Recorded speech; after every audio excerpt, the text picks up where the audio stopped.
ঈদে বাড়ি যেতে পারিনি তো কী হয়েছে, আপনারা তো আছেন। আমি আজকে ছোলার ডাল দিয়ে পোলাও রান্না করে দেখাবো। হ্যালো সবাইকে, কেমন আছেন? এই যে এখানে যে ছোলার ডাল 2 দিন আগে ভিজিয়ে রাখছিলাম, এরকম গাজন আসছে, স্প্রাউট যেটা বলে, আর মসুর ডাল আর বুটের ডাল, 3 রকমের ডাল নিছি। আর এখানে আছে আলু আর সজনে ডাঁটা। সজনে ডাঁটা তো স্বাস্থ্যের জন্য খুবই উপকারী, সেজন্য আমি সজনে ডাঁটা নিলাম। আর আছে এই যে কাঁচা মরিচ, বম্বে মরিচ, এই জন্য অল্প করে নিলাম। এখানে আদা রসুন বাটা, পেঁয়াজ থেতু করা, আর এটা হচ্ছে আস্ত রসুন। পেটের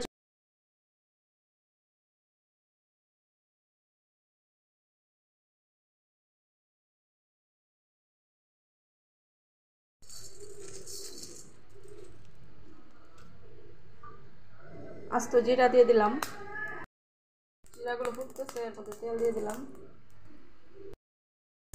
থেতু করা পেঁয়াজ, আদা রসুন থেকে,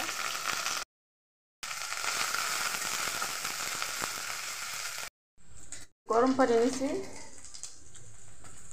গরম পানিটা প্রথমে একটু দিয়ে দিচ্ছি,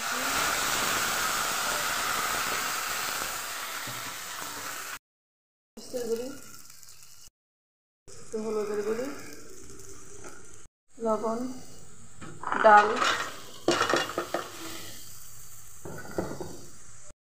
আস্ত রসুন, চাল,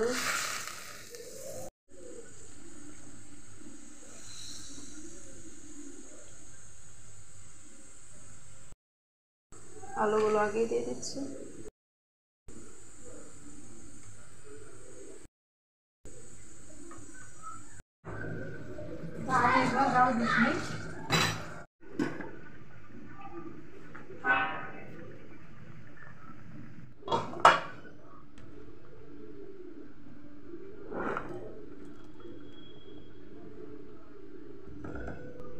শোনেন, আমি কিন্তু ঈদে বাড়ি যাইনি, আমার বাড়ি নাই, তাই এই জন্য আমি ঢাকায় পড়ে আছি। আজকে আমি ছোলার পোলাও খাবো, গরিব মানুষ, তাই ডিম ভাজি দিয়ে খাবো। তো গ্যাস প্রায় 10 মিনিট পরে ঢাকনাটা খুলতেছি, কি অবস্থা দেখি। খিচুড়ি আমার লেটকা খিচুড়ি হয়ে গেল নাকি, ডাল ডোল সব।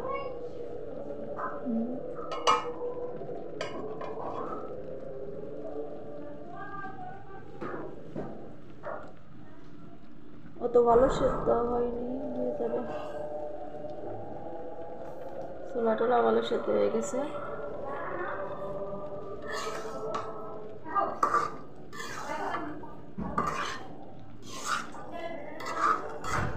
দেখছেন তো, দুপুরে আজানের টাইমে রান্না করতেছি।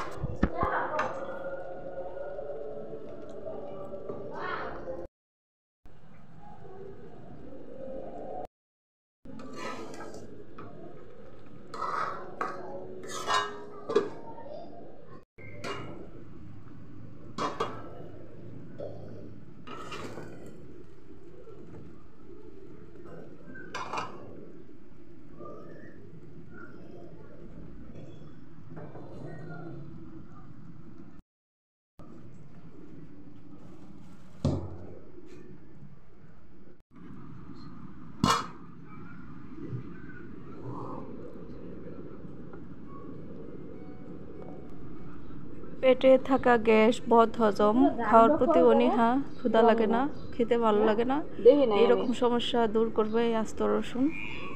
তো মাংসের তরকারি অথবা খিচুড়ি পোলাওয়ের সাথে আস্ত রসুন দিয়ে দিবেন, তাহলে খেতে মজা হয়।